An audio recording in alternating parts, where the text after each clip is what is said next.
আসসালামু আলাইকুম ওয়া রাহমাতুল্লাহি ওয়া বারাকাতুহু। সুপ্রিয় শিক্ষার্থীরা, কেমন আছো তোমরা? তো আজকে আমি তোমাদের একটা গ্রামারের টপিক নিয়ে আসছি, যেটা অষ্টম শ্রেণী, নবম শ্রেণী, দশম শ্রেণী সহ ইন্টারমিডিয়েটে যারা আছো, এইচএসসি পরীক্ষার্থী তাদের জন্য। তো এই ন্যারেশন তোমরা 5 নম্বর পাবা, 19-এ ন্যারেশন তোমার 5 নং-এ আসে। তো এই ন্যারেশন বলতে আমরা জানি, ন্যারেশনের সংজ্ঞা যদি জানি, বক্তার বক্তব্য অন্যের নিকট হুবহু বর্ণনা করাকে ন্যারেশন বলে। তো আমার এইগুলা জানা, তোমরা আমি মনে করি যে অষ্টম শ্রেণীর পূর্ব পর্যন্ত তোমরা এগুলা জেনে আসছো। তো আজকে আমি নর্মালি এই সহজ টেকনিকে 5টা রুলের মাধ্যমে ন্যারেশন করার উপায় শিখানোর চেষ্টা করব। তো তোমরা একটু দেখবা যে এটা পারো কিনা। আর যদি এই ইংলিশ ক্লাস ভালো লাগে তাইলে এই চ্যানেলটা সাবস্ক্রাইব করবা এবং বন্ধুদের শেয়ার করবা, তাদেরকেও বলবা যে সাবস্ক্রাইব করার জন্য। তো আমি ন্যারেশনে চলে যাচ্ছি। তো ন্যারেশন আমরা প্রধানত দুই প্রকার। যে একটা যদি আমরা লিখি যে হি said to me I am unable to work, তো এটাকে আমরা ইনডাইরেক্ট করলে লিখতে পারি he told me that he was unable to work। তো সুপ্রিয় শিক্ষার্থীরা, আমরা এটাকে ধরতে পারি ডাইরেক্ট ন্যারেশন, আর এটাকে কি ইনডাইরেক্ট ন্যারেশন। তো তোমরা ন্যারেশনের পরিবর্তনে যদি জানাই, আমি ন্যারেশনের পরিবর্তন বলছি 5টা মৌলিক নিয়ম শেখার জন্য। তো 5টা মৌলিক নিয়ম কি কি, যদি আমি 1 নম্বরে বলি যে 1 নম্বর নিয়ম যে রিপোর্টিং ভার্ব, তাইলে 2 নম্বর নিয়ম ধরতে পারি আমরা ইনভার্টেড কমা,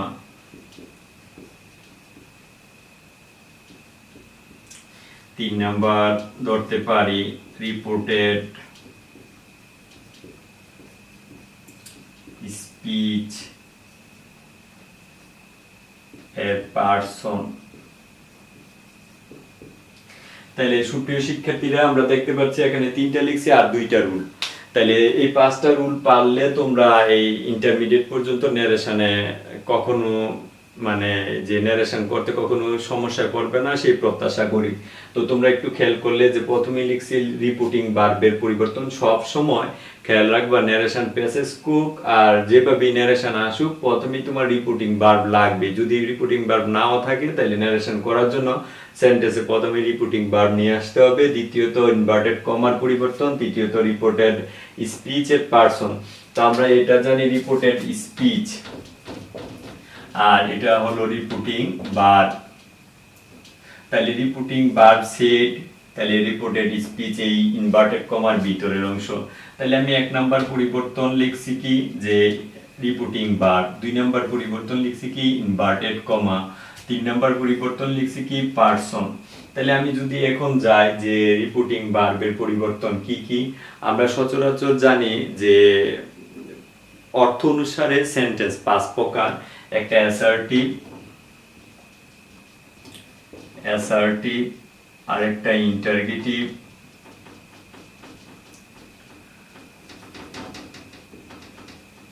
ইম্পারেটিভ, অপটেটিভ আর এক্সক্লেমেটরি।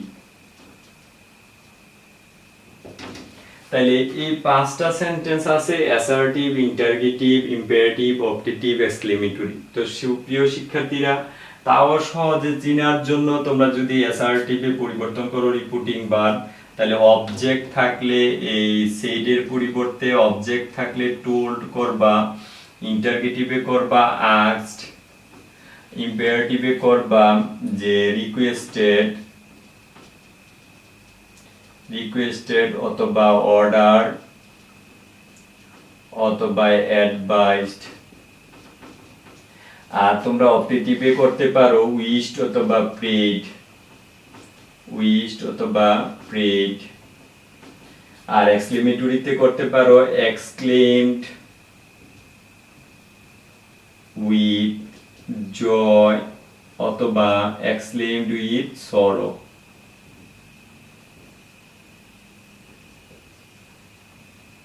তাহলে এটা আমি লিখলাম রিপিটিং ভার্বের পরিবর্তন। তাহলে দ্বিতীয়ত লিখছি ইনভার্টেড কমা। তাহলে ইনভার্টেড কমার জন্য পাঁচটা assertive sentence, interrogative sentence, imperative sentence, optative sentence, exclamatory sentence. তাহলে অ্যাসার্টিভ সেন্টেন্সের জন্য আমরা ইনভার্টেড কমার জায়গা দ্যাট, এটার জন্য ইফ, ডাব্লিউএস থাকলে যা আছে তাই, আর ইম্পারেটিভের জন্য টু, আর অপটেটিভের জন্য দ্যাট, এক্সক্লেমেটরির জন্য দ্যাট। তো সুপ্রিয় শিক্ষার্থীরা, এই দুইটা রুল গেল, আর একটা তৃতীয় নাম্বার রুলে গেলে আমার আর দুইটা রুল থাকবে। এগুলা থাকলে তোমরা সব সময় ন্যারেশনে সমস্যা পড়বে না। তো তোমরা এগুলা বারবার চর্চা করবা, এগুলা শিখতে পারলে তাহলে ন্যারেশনে আর ভয় থাকবে না ইনশাআল্লাহ। 3 নাম্বার লিখছিলাম রিপোর্টেড স্পিচের পারসন। তাহলে আমরা রিপোর্টেড স্পিচের পারসন আমরা জানি তিন রকমের, first person, second person, third person. তাহলে ফার্স্ট পারসন রিপোর্টেড স্পিচ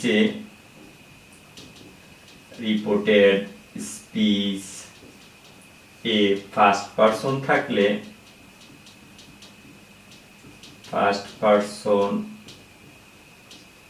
থাকলে রিপোর্টিং ভার্ব এর সাবজেক্ট অনুযায়ী, ফার্স্ট পারসন থাকলে রিপোর্টিং ভার্বের সাবজেক্ট অনুযায়ী। তাহলে রিপোর্টেড স্পিচে যদি সেকেন্ড পারসন থাকলে রিপোর্টেড স্পিচে সেকেন্ড পারসন হলে রিপোর্টিং ভার্ব এর অবজেক্ট অনুযায়ী। তাহলে থার্ড পারসনের কি পরিবর্তন? তাহলে থার্ড পারসনের কোনো পরিবর্তন নেই, থার্ড পারসন এর পরিবর্তন নেই, কনস্ট্যান্ট থাকে। থার্ড পারসনটা কনস্ট্যান্ট মানে অপরিবর্তিত থাকে। তো তোমরা এই তিনটা রুল গেলে, আর দুইটা রুলের কথা বলছি, তাইলে তোমরা ন্যারেশন ইনশাআল্লাহ পারবে। তো আমি এটা একটু স্ক্রিনশট দিয়ে রাখলে আর বাকি দুইটা রুল লিখবো।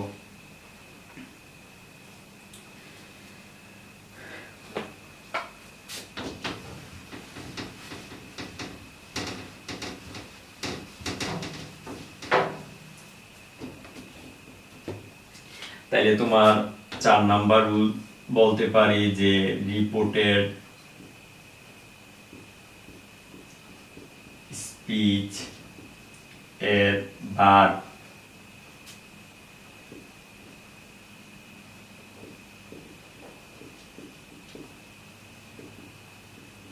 তাহলে ভার্বের পরিবর্তনটা কি লিখতে পারি? যে ভার্ব 1 নাম্বার থাকলে ভার্ব 2 নাম্বার, এক বলতে প্রেজেন্ট ফর্ম থাকলে পাস্ট ফর্ম, তাহলে প্রেজেন্ট কন্টিনিউয়াস থাকলে পাস্ট কন্টিনিউয়াস, সেম ভাবে প্রেজেন্ট পারফেক্ট থাকলে past perfect, present perfect continuous থাকলে পাস্ট পারফেক্ট কন্টিনিউয়াস। তাহলে আমরা বি ভার্বগুলো দেখাইলে এম অথবা ইজ, এম অথবা ইজ আমরা ধরতে পারি যে ইজ থাকলে ওয়াজ, অথবা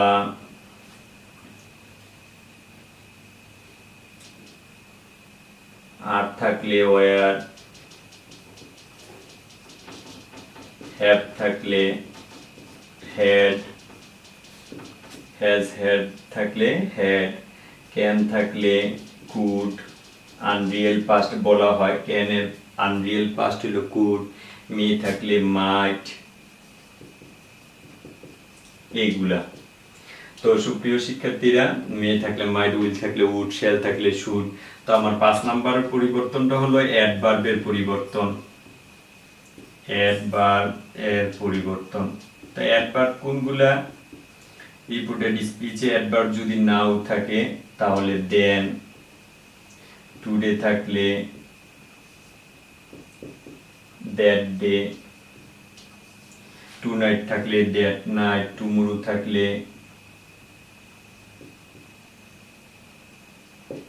the next day,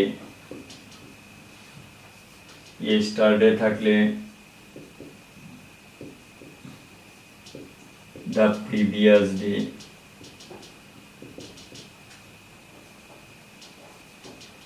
এই ছিল 5টা রুল। আর আমরা প্যাসেজ ন্যারেশনের জানি যে একই ব্যক্তির বক্তব্য যদি আবার পুনরাবৃত্তি থাকে তাহলে রিপিটিং ভার্ব সেড এর একবারে যখন আমরা টোল্ড বসবো, দ্বিতীয়বার অ্যাডেড দ্যাট, তৃতীয়বার ফার্দার অ্যাডেড দ্যাট, প্রশ্নবোধক হলে দ্বিতীয়বার further asked and further again further asked, এভাবে আমরা পর্যায়ক্রমে দিব। এটা প্যাসেজ ন্যারেশনের জন্য। ইয়েস থাকলে replied in the affirmative, no থাকলে replied in the negative. Yes থাকলে replied in the affirmative, no থাকলে রিপ্লাইড ইন দ্য নেগেটিভ।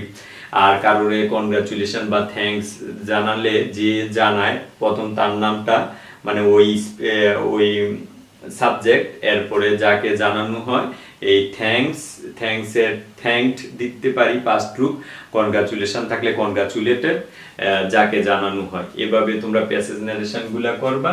তো আমি একটু যদি বুঝাই যে he said to me I am unable to work, তো 1 নাম্বার পরিবর্তন এটা লিখলাম, 2 number inverted comma, 3 number person, 4 number বার, তাইলে 5 নাম্বার এখানে অ্যাডভার্ব নাই, তাহলে পরিবর্তন কি হয়েছিল? এটার তো পরিবর্তন নাই। হি সেড এর পরিবর্তন টোল্ড, এরপরে মি ইনভার্টেড কমার জায়গায় অ্যাসার্টিভ সেন্টেন্স আমরা দ্যাট লিখেছি, সেজন্য দ্যাট। ফার্স্ট পারসন থাকলে আমি বলছিলাম সাবজেক্ট অনুযায়ী এখানে লেখা হয়েছিল। আর ভার্ব এম থাকলে আমরা দিতে পারি কি ওয়াজ unable to work। তো সুপ্রিয় শিক্ষার্থীরা এভাবে তোমরা চর্চা করবা। আর দুই একটা উদাহরণ আমি দেখিয়ে যাচ্ছি। যদি এমন থাকে যে the old man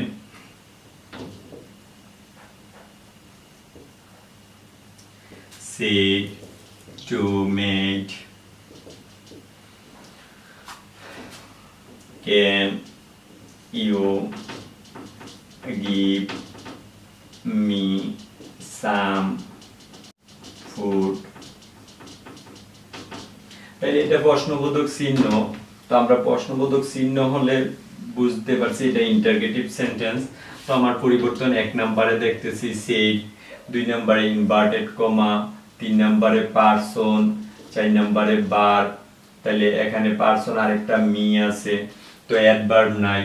তাহলে আমরা যদি পরিবর্তনগুলো নিয়মতান্ত্রিক করি তাহলে দা ওল্ড ম্যানের জায়গায় দা ওল্ড ম্যান, সেইডের জায়গায় দিব আস্কড, কারণ প্রশ্নবোধকের জায়গায় আমরা জানি আস্কড বা ইন্টারগেটিভে যে 2 নাম্বার রুলে লেখা আছে যে 1 নাম্বার রুলের মধ্যে সেট থাকলে আস্কড বসে ইন্টারগেটিভ সেন্টেন্সে। তো তোমরা 5টা রুল ভালো করে শিখলে এগুলা পরিবর্তনে কোনো প্রবলেম হবে না ইনশাআল্লাহ। মেড ইনভার্টেড কমার জায়গায় ইফ, তাইলে পারসন ইউ, সেকেন্ড পারসন হলে অবজেক্ট অনুযায়ী তাহলে কাজের বুয়া বা চাকরানি বা কুমারী মেয়ে মেড দিয়ে বোঝায়, তাহলে শি। ক্যানের জায়গায় আনরিল পাস্ট কুড, তাহলে গিভ। তাহলে ফার্স্ট পারসন হইলে সাবজেক্ট অনুযায়ী, তাই ওল্ড ম্যানের সাবজেক্ট অনুযায়ী অবজেক্ট হিম, সাম ফুড। এভাবে করলে কোনো প্রবলেম হবে না। তো আবার যদি আমরা বলি যে the maid বা maid said to old man, maid said to old man work hard, কঠোরভাবে কাজ করেন কইল। তাহলে এই বলাটা হইলো, এই বলাটাকে আমরা ধরতে পারি যেখানে ভার্ব দি ইম্পারেটিভ সেন্টেন্স। তো ইম্পারেটিভ সেন্টেন্স আমি লিখেছিলাম যে 1 নাম্বার পরিবর্তন এটা হলো 2 নাম্বার, এখানে পারসন নাই 3 নাম্বার, 4 নাম্বার ভার্ব আছে, তো অ্যাডভার্বও নাই। তাহলে আমরা ধরতে পারি মেডের জায়গায় মেড, সেড 1 নাম্বার পরিবর্তন। ইম্পারেটিভের জন্য অর্ডার ধরতে পারি যে অর্ডারড ওল্ড ম্যান, বৃদ্ধ লোকটিকে বললো। সেডের জায়গায় আমরা যেহেতু অর্ডার দিয়েছি সেজন্য ইম্পারেটিভের এখানে টু, তাহলে টু এর ইনফিনিটিভ ভার্ব হিসেবে বসতে পারে, এখানে ভার্বের কোনো পরিবর্তন নেই। তাহলে হার্ডের জায়গায় হার্ড, এভাবে করা যায়। তো আবার যদি আমরা বলি যে শি বা the old man man said to me, আমাকে বলল, কি বলল, মে ইউ লিভ লং। তাইলে আমরা সেম ভাবে যদি এভাবে খেয়াল করি যে পরিবর্তনগুলা কি নিয়মতান্ত্রিক, আমার 5টা রুলের দিক তাকাইলে, যে 1 নম্বরে ইনভার্টেড কমা রিপিটিং বার, 2 নম্বরে ইনভার্টেড কমা, 3 নম্বর পারসন, 4 নম্বর বার, 5 নম্বরে অ্যাডভার্ব নাই। তাহলে অ্যাডভার্ব থাকলে করব এভাবে, প্যাসেজে অ্যাডভার্ব থাকতে পারে। তো আরেকটা লেটের ব্যবহার থাকে, লেটের ব্যবহারটা তোমরা জাস্ট শুধু কি করতে পারো, লেট থাকলে এখানে সাজেস্ট অথবা প্রপোজ আর ইনভার্টেড কমার জায়গায় দ্যাট। তো আমরা এখানে যদি দা ওল্ড ম্যান লিখি, দা ওল্ড ম্যান ইম্পারেটিভ বাক্যের মধ্যে লিখিয়েছিলাম উইশড অথবা প্রেড। তো আমরা প্রেড দিলাম, যে প্রেড প্রার্থনা করলো, মি আমাকে, ইনভার্টেড কমার জায়গায় দ্যাট। তাহলে ইউ সেকেন্ড পারসন অবজেক্ট অনুযায়ী, তাহলে আই, মি এর পাস্ট মাইট, লিভ লং। তো এভাবে আমি ভাবি যে তোমরা সমস্যায় পড়বা না ইনশাল্লাহ। তো লাস্ট বাক্য যদি লিখি যে the old man said to me how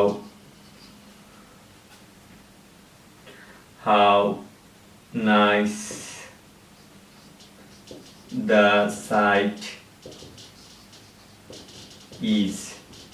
তাহলে এখানে আমরা নিয়মতান্ত্রিক দেখতেছি একটা আশ্চর্যবোধক চিহ্ন, 1 নম্বর পরিবর্তন সেই, 2 নম্বর ইনভার্টেড কমা, 3 নম্বর পারসন বলতে সাবজেক্ট, 4 নম্বরে বার, 5 নম্বরে অ্যাডভার্ব, অ্যাডভার্ব নাই। তাহলে কি লিখতে পারি, দা ওল্ড ম্যান সেড এর জায়গায় লিখতে পারি exclaimed with joy and said that